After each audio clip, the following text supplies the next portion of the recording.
Thank you for joining us today. Is this mic okay for everyone? Yes? If not, let me know now. Good afternoon. Great to see all of you here on this spring day in December in the wonderful city of Lansing, which I'm so happy is our state capital. I had tacos for lunch. I hope all of you did as well. And here today to talk about ways we can continue to improve our state, because transparency in government is, as many of you know, one of my top priorities as Secretary of State. But for far too long, we have been among the worst states in the nation when it comes to government transparency and ethics laws. You've all heard many times the Center for Public Integrity has listed Michigan as dead last among the 50 states in transparency and accountability, consistently giving our state a failing grade of F. And we know also the people of Michigan want this to change, as do I. And the voters in Michigan made clear in 2022, when they overwhelmingly passed Proposal 1 at the polls, that they indeed want to see more transparency in government. I was grateful to see last week Governor Whitmer sign the bills to implement Proposal 1 into law. Those bills were a first step, but cannot be the last in a journey that needs to take us above and beyond the minimum standard that voters required. In the interest of openness and accountability to the people we serve, and in wanting to do more, my office has created a new online portal to make Freedom of Information Act or FOIA requests easier and the results more accessible than ever before. Now, one of the things that was left untouched in recent legislative changes is FOIA, which does need to be expanded to include both the legislature and the governor's office. FOIA is one of the most important tools citizens can use to hold their government accountable, and open access to records and to information about how the government is making decisions on behalf of the people we serve is one of the pillars of ensuring we have a healthy democracy. Government agencies need to be doing all that we can to improve people's access to documents, because at the end of the day, government documents belong to the people. So we in my office have created an online FOIA tool that makes it easier for the public to request records, easier for the public to receive records, and to make those records more widely available to all. We're here today to announce and demonstrate that tool. One of the new features of that tool is that once a FOIA request has been made, many of the responsive documents will be publicly available to all on our website. We will not publish results that include highly personal information or that involve the qualified voter file, but it does mean that anyone can go online to see what documents have already been requested and can review most of those documents without having to make an additional separate FOIA request. All documents will remain online and available to the public for 1 year after publication. The results will be searchable by keywords, and it will not require any additional fee. They will be able to be accessible to all, for all to freely use. The Department of State is the first state agency to offer this online FOIA system that publishes the results so that they are open to anybody. And I'd like to now turn it over to our Associate Legal Director, Erin Lill, who will share a brief demonstration of how this new FOIA portal will work. Erin. Thank you very much. So first, I'm going to walk you through how to add the application to your MyLogin account, and then I'm going to show you how to actually create a request and also how to review records that have been previously published. So we have chosen to integrate, of course it's doing this, my apologies. We have chosen to integrate the FOIA application into MyLogin. As you know, this system already offers a number of services to our residents, and so we wanted this to be a one-stop shop for you. So to add the FOIA application to your MyLogin account, and this is available for MyLogin for Citizen and for third party, just go to Discover Online Services. This will provide a listing of all of the applications that are available for MyLogin across the state, which can be quite a lot. So you can either search by FOIA, or you can select the Michigan Secretary of State. That will immediately pull up the MDOS FOIA system. Once you click on that, it will take you to your acknowledgement page explaining the application, what it is, directing people, if they actually have a request for a different agency, to that agency's link. And then we select the terms and conditions and add the service. What this will do is it will add the service to your homepage. So now anytime that you log into My Login, it will immediately have the availability to directly link to the MDOS FOIA application. Once you launch it, you again have your terms and condition page, and then you launch your service. This does open into a separate portal, into a separate tab. And so this is one of the things that we are most excited about is this public dashboard. As you know, some people request one FOIA in their lifetime and some request, one or two a day. This application allows us to have all of the users' requests centralized into their public dashboard.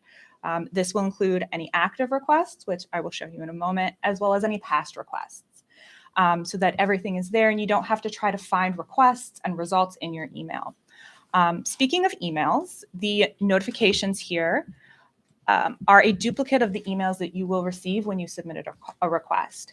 So the system is set up so that every time you submit a request, every time that there is a status change to your request, maybe it is ready for viewing, maybe you've gotten an extension letter, you will receive a notification of that. The notifications will also be here. So if you are like most people and you have an overwhelming inbox, you can see it all here without having to keep track of what's going on. So now I'm going to show you how to create a new request. My apologies. So you can see here we have a number of pieces of information that are required. These are required because FOIA does require that certain contact information be provided as part of an initial request.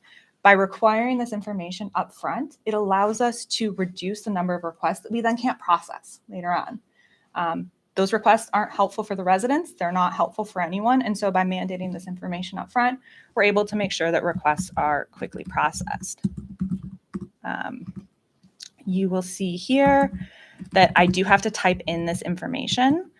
This is because this is the first time that I have added this application to my login screen.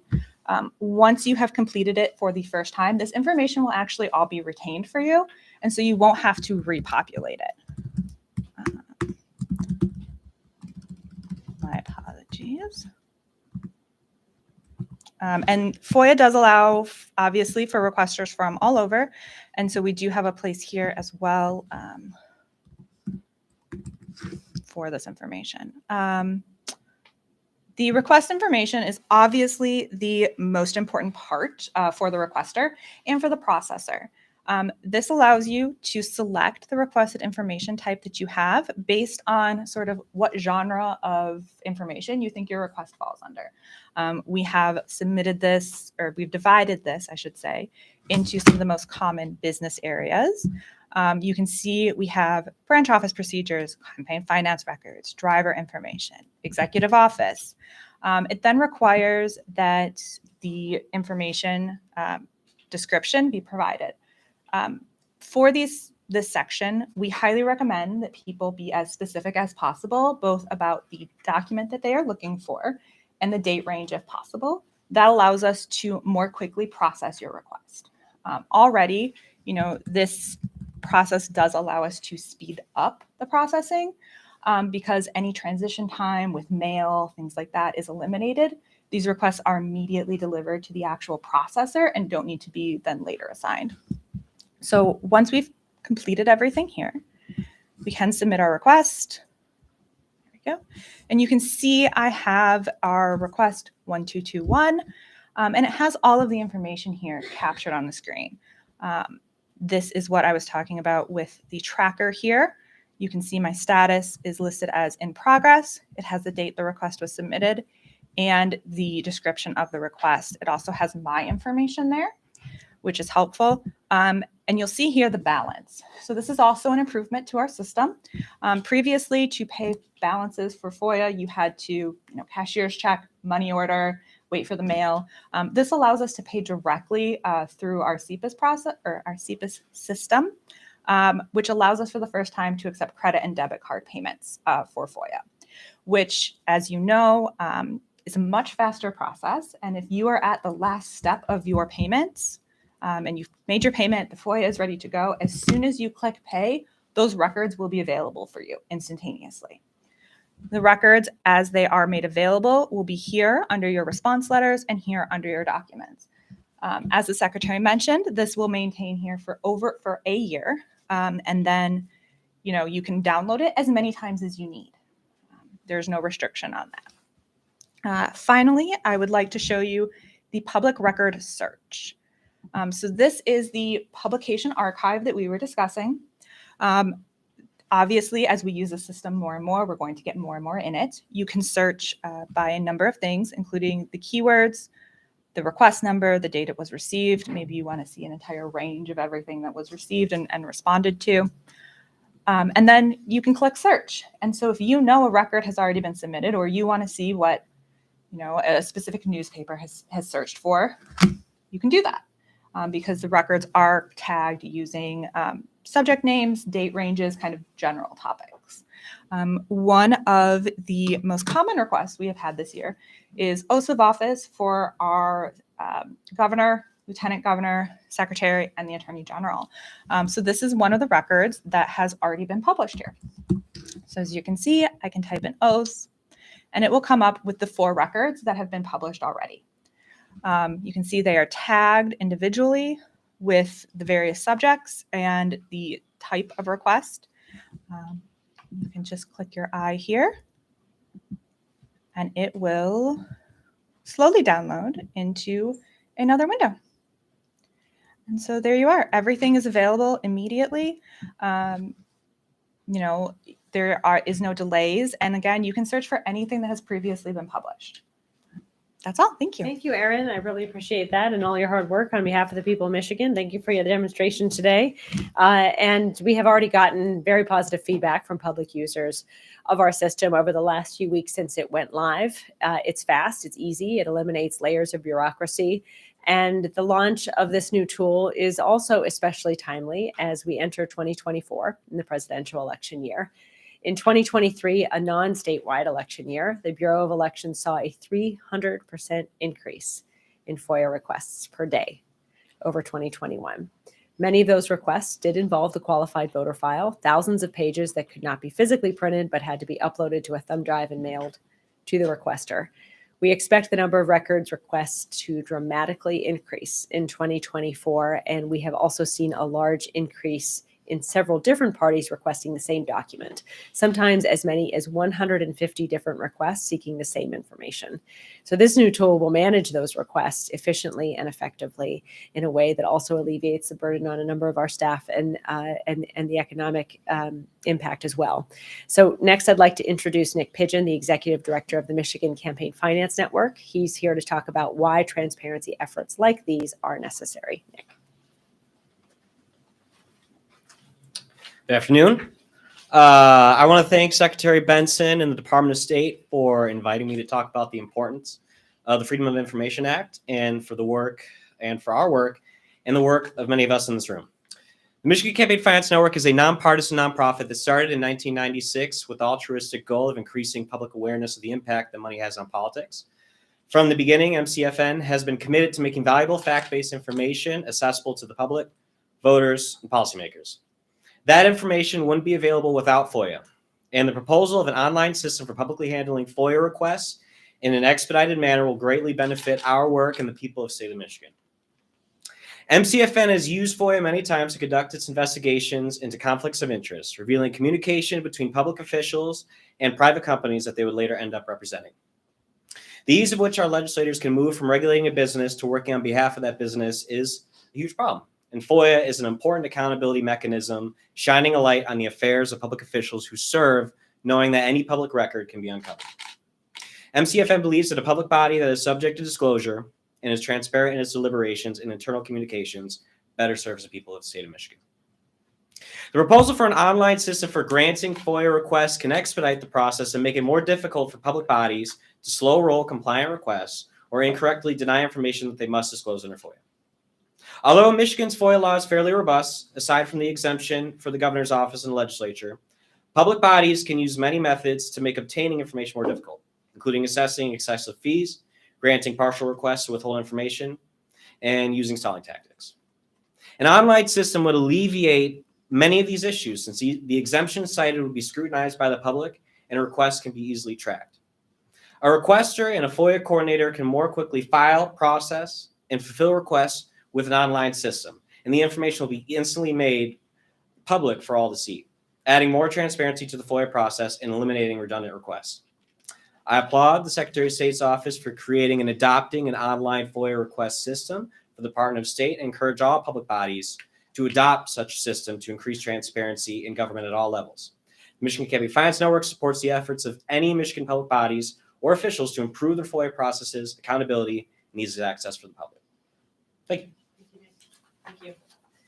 I also want to take a minute to recognize the other members of our team here, all of whom worked to make this a reality. We have Mike Brady, our Chief Legal Director, Agogo Adeviye, our Deputy Secretary of State, and our Chief of Staff, Tina Anderson. Thank you all for the work that you put into, along with Aaron, making this a reality. And also joining us today from Voters Not Politicians is the Program Director, Kim Murphy-Kovalik. Voters Not Politicians has been very active in campaign finance reform efforts here in Michigan. And I'll turn it over to Kim to share a little bit about your work leading us to today. Thank you.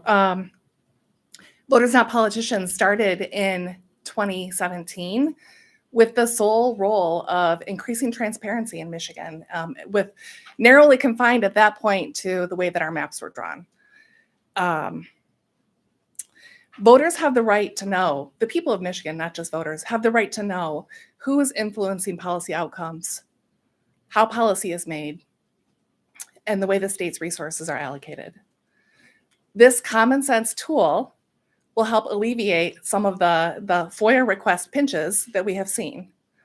I want to thank Secretary Benson and the Department of State for creating this tool and for facilitating transparency and anti-corruption in Michigan. Thank you. Thank you, Kim.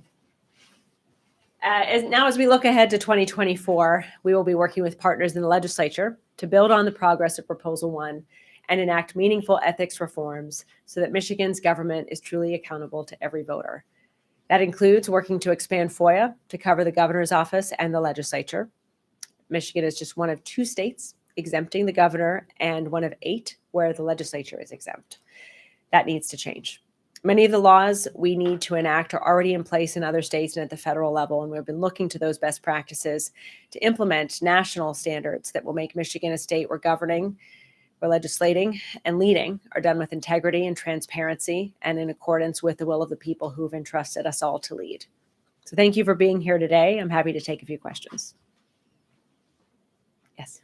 So this specific portal is only usable for Department of State FOIA requests right now. What, if any, are there plans to include other state departments in this? Well, we worked with the DTMB to generate this portal. I would hope other agencies would follow our lead and similarly make their records accessible as well in this way. So it is incumbent on the other agencies Correct. to, okay. Yes. All right. Yeah, I only run this one at this moment. So, yeah. Yeah, I'm just wondering, you said you expect a significant increase in 2024 now that this portal is live. I'm wondering, do you expect any additional delays or just the time frame for FOIA requests to be returned to be extended as well with those additional requests? Well, we know we're going to be inundated and local governments will be as well. So we're trying to prepare for that based on what we've seen in the upward trajectory of requests over the last several years. And our team will be ready for additional requests. And this portal is going to help us significantly because, as I mentioned, there are sometimes hundreds that are duplicative. So we hope that by taking that any duplicative requests out and enabling them to just be searched through this portal, that will improve the efficiency through which we can respond to new requests. Secretary Benson, what are some of the other transparency reforms you want to see specifically? And are you talking with lawmakers over this extended winter break about how to actually get that done? Yes, we want to see, yes, we are in ongoing conversations and continue to be with lawmakers about the additional changes we would like to see put into law. Obviously, expanding FOIA to cover the governor's office and the legislature is top of that list. We also believe we need to require corporations to disclose 501c3, 501c4, and 527 political donations and prohibit foreign influence companies from making unlimited donations to super PACs and ballot question committees. that has already been done in other states like Minnesota, and we think it should be here. We also want to follow federal standards and prohibit state contractors from making unlimited political donations to politicians who approve their contracts. Again, consistent with federal law, and limit the number of leadership PACs a candidate can create in Michigan. And finally, close the revolving door from government to lobbying, including a 1-year gap for all legislators upon leaving office to when they can become a lobbyist, and a 2-year gap for committee chairs, the Speaker of the House, the Senate Majority Leader, and any statewide elected official to fill a lobbying role. Quick follow-up, you mentioned corporate donations to political nonprofits. Those currently aren't covered by the Campaign Finance Act. It's an IRS account. How would the state get involved there? Or how could the state get involved? We can look at a number of things. I mean, obviously, our current definition of what political speech is very narrow, famously so, or infamously so. And so by revisiting that definition and making it more broad would capture more types of speech that would need to have the money behind it disclosed. That's one of the things we're looking at, in addition to being triggered and how the money is spent, and the money beyond that, if it needs to be disclosed based on how it went into a corporation and how it's being expended. We also need to have more authority in this office to respond to requests and complaints around if we do have a broader disclosure requirement, making sure we're able to investigate and hold those accountable who don't comply. That's another thing we're talking with the legislature about. Mm-hmm. Yes. Are there any bills that have currently been introduced that will help with this transparency, particularly with the governor and the legislators? Is there anything introduced now, or you're hoping to have introduced early in 24? We've been, for the entire year of 2023, in conversations with lawmakers about these changes. I believe it's very clear what they need to be. I hope that, and I believe that a lot of our lawmakers share that understanding of what I would consider many of these in this list I just mentioned to be low-hanging fruit, like expanding FOIA. So we continue to hope that leaders in the House and the Senate will, as they've said over and over they intend to do, make good on their commitment to these priorities as well. And I'm hopeful, and I remain hopeful, as I was all year, that we'll see bills introduced in the first quarter of 2024 that will move us further along in this direction. I'm going to keep calling for these changes. We're going to keep supporting research and other types of work with lawmakers who align with us in wanting to see these changes, and also doing everything I can within the purview of this office, like this, creating this portal ourselves, to continue to create more transparent opportunities for the citizens of our state. So right now, there hasn't been a bill introduced that's No. of interest. I mean, I believe bills, right? None has been introduced yet. They've been, okay, the FOIA bills have been introduced. Okay. And I think still under negotiation in terms of enforcement requirements on that front. But a number of these things we believe are ready to be introduced, and we hope we will see them soon. And if I may, on the transparency issue more broadly, the national GOP is asking Michigan to clean up their voter rolls, or they are threatening to sue in 2024.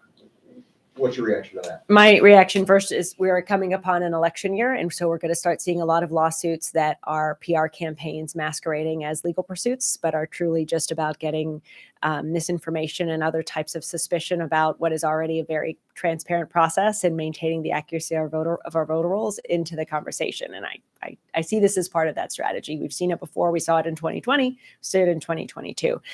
We have dramatically increase the work that this department has done over the last 4 years to, since I took office, ensure and increase the accuracy of our voter rolls. We've also set up a website at michigan.gov/vote where anyone can look to see everything we're doing to ensure the accuracy of our voter rolls. We also are subject to requirements under federal law that removal of voters who are ineligible only happens at certain times.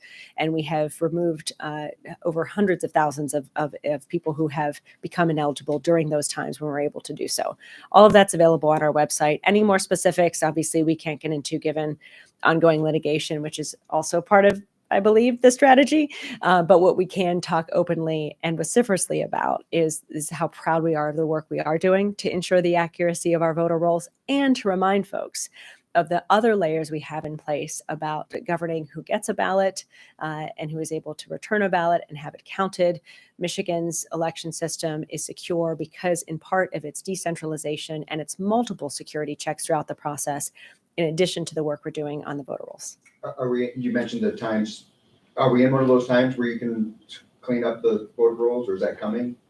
Yeah, and you can, again, go to our website and see everything we're doing, get all the details of the numbers and the data and the procedures in place. And we encourage everyone to look at that. We'll continue to update it as well because we want the public, and we've talked about this, we want the media to be experts in how and all the work that we're doing to update and ensure the accuracy of our voter rolls and the work we're doing with other states as well, so that when someone moves to another state, we get information about that, the work we're doing with the federal government. So if someone is deceased or otherwise becomes ineligible under federal data, we have that information as well.